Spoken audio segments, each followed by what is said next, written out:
A ver, el credo. Para mucha gente son solo unas palabras que se repiten en misa, casi de carrerilla, ¿verdad? Pero, ¿y si en realidad fuera mucho más que eso? Pensemos que en esas pocas líneas se esconde nada menos que un mapa completo del universo, desde su creación hasta el mismísimo final de los tiempos. Así que, en este análisis, no vamos a recitarlo. No, vamos a descifrarlo. Para empezar, una pregunta sencilla. ¿Cómo sabemos que China existe? La inmensa mayoría de nosotros no ha estado allí en la vida, y aún así no dudamos de su existencia. ¿Por qué? Pues porque confiamos en mapas, en noticias, en lo que nos han contado. Esa confianza, esa fe en una fuente fiable, es la misma puerta de entrada que necesitamos para entender el credo. Es un mecanismo que de hecho usamos todos los días. Bueno, pues este va a ser nuestro recorrido. Primero, vamos a empezar por algo que todos compartimos, la fe del día a día. A partir de ahí, daremos el salto para entender el credo como el gran manual de la fe. Y ya al final lo desmontaremos pieza a pieza para explorar sus tres pilares, el Padre, el Hijo y, por último, todo lo que tiene que ver con el Espíritu Santo y el futuro que nos promete. Venga, pues vamos con el primer punto. Y es que antes de empezar a hablar de ángeles o de milagros, hay que hablar de algo mucho más terrenal, la fe. Pero ojo, no la fe con mayúsculas, sino esa confianza que depositamos en el mundo que nos rodea a cada segundo para simplemente poder vivir. Los que estudian cómo conocemos las cosas suelen decir que hay básicamente tres maneras de saber algo. La primera es la más obvia, ¿no? La evidencia directa. Veo un árbol, pues sé que hay un árbol. La segunda, la demostración. Un mapa me demuestra que existe un lugar. Pero la tercera, y aquí está la clave de todo, es la fe. Es decir, creer en lo que nos cuenta una fuente fiable. Si nos paramos a pensar, casi todo lo que damos por cierto, desde la historia hasta las noticias, lo sabemos así, por fe. Y aquí es donde todo empieza a encajar. Esa fe cotidiana, la que podríamos llamar fe natural, es la que nos permite funcionar en el día a día. Pero el cristianismo pide dar un paso más allá, hacia una fe sobrenatural. ¿Y cuál es la diferencia? Pues que ya no se trata de confiar en un mapa o en un profesor, sino de aceptar como verdad algo que, según la creencia, ha sido revelado por el propio Dios. Claro, el problema es que si Dios ha revelado tantas cosas, ¿cómo se ordena todo eso? ¿Cómo se crea un resumen que tenga coherencia? Pues bien, la respuesta de la Iglesia a esa pregunta tiene un nombre muy concreto, el credo. El credo, que viene del latín credo, que significa creo, no es una oración cualquiera. Es literalmente la columna vertebral de la fe.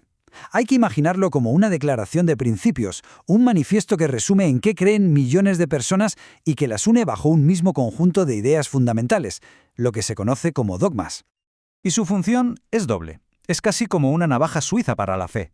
Por un lado, es un compendio, una especie de grandes éxitos de la Biblia. Y por otro, es un prontuario, una guía rápida que se puede tener siempre a mano para recordar lo esencial. En definitiva, es el manual de usuario de la fe cristiana. Y su estructura no es para nada casual, ¿eh? Sigue una lógica narrativa perfecta. Arranca con el principio de todo. Dios Padre, el Creador. Luego se para, y con mucho más detalle, en la figura central, Dios Hijo. Después nos habla de esa fuerza que anima a la Iglesia, el Espíritu Santo, y cierra el círculo mirando hacia el futuro, hacia lo que está por venir. Venga, vamos con la primera parte. El credo empieza por el principio, estableciendo la creencia fundamental en Dios como el origen de absolutamente todo. La primera frase va directa al grano. Afirma que hay un solo Dios, que es Padre y que lo ha creado todo. A primera vista parece simple, ¿verdad? Pero mucho cuidado, porque en cómo están ordenadas esas palabras se esconde un matiz teológico potentísimo. El punto crucial es este. No dice Dios, todopoderoso, dice Padre todopoderoso. La teología aquí es muy clara. Su omnipotencia no es un poder arbitrario, sin más, sino el poder de un Padre cuyo motor principal es el amor. O sea, no es el poder de un tirano, sino el de un creador que ama su creación. Esa sola palabra lo cambia absolutamente todo. Pasamos ahora a la sección más larga y detallada de todo el credo.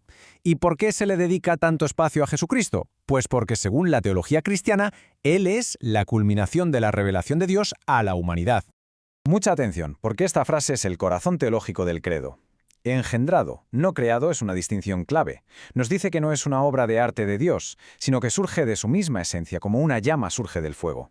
Y la palabra consustancial lo remata, comparte la misma sustancia divina. En resumen, lo que está diciendo es que el Hijo no es como Dios, es que es Dios. Y lo que viene después es básicamente el resumen de la historia de la salvación en 4 actos. Primero, se confirma su naturaleza divina. Segundo, se explica por qué se hizo hombre, para salvarnos. Tercero, se narran los hechos cruciales de su vida, su muerte y su resurrección. Y cuarto, se proyecta todo hacia el futuro, anunciando su regreso. Y con esto llegamos a la parte final. Una vez que ha quedado claro quiénes son el Padre y el Hijo, el credo abre el plano para hablarnos de la fuerza que sigue actuando en el mundo, el Espíritu Santo, y de paso también de su obra, la Iglesia, y del destino final de la historia. Ahora la atención se centra en la tercera persona de la Trinidad. Se le llama Señor y Dador de vida, lo que le atribuye un poder y una acción que son netamente divinas. Y la frase que lo confirma todo es recibe una misma adoración y gloria. Esto no es un detalle menor, es una declaración de igualdad absoluta. Lo coloca exactamente en el mismo escalón que el Padre y el Hijo, cerrando así el círculo de la Trinidad. Es Dios y, como tal, es también la voz que, según esta fe, habló a través de los profetas.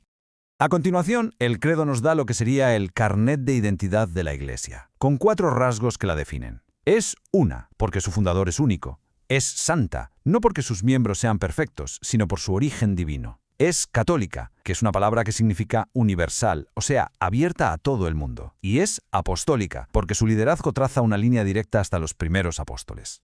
Y por último, el credo traza una especie de línea de tiempo del futuro. Después de la era actual, la de la Iglesia, se espera la segunda venida de Cristo. Esto, a su vez, desencadenará la resurrección de todos los muertos, que irá seguida del juicio final, donde las acciones de cada uno saldrán a la luz. Y la conclusión de la historia es la creación de un cielo nuevo y una tierra nueva. Así que, al final vemos que el credo no es una simple lista de cosas en las que creer. Es una historia épica en miniatura. Es un mapa que nos lleva desde antes de que el tiempo existiera, pasando por la creación del universo, hasta el mismísimo fin de la historia. Es, en una sola página, el resumen de toda una forma de entender el mundo. Lo que nos lleva, para terminar, a una última pregunta. Hoy, que vivimos nadando en un océano de información y de opiniones, ¿sigue teniendo sentido tener un manual de creencias tan claro y tan definido? ¿Necesitamos estos mapas, ya sean religiosos o de cualquier otro tipo, para saber quiénes somos y a dónde vamos?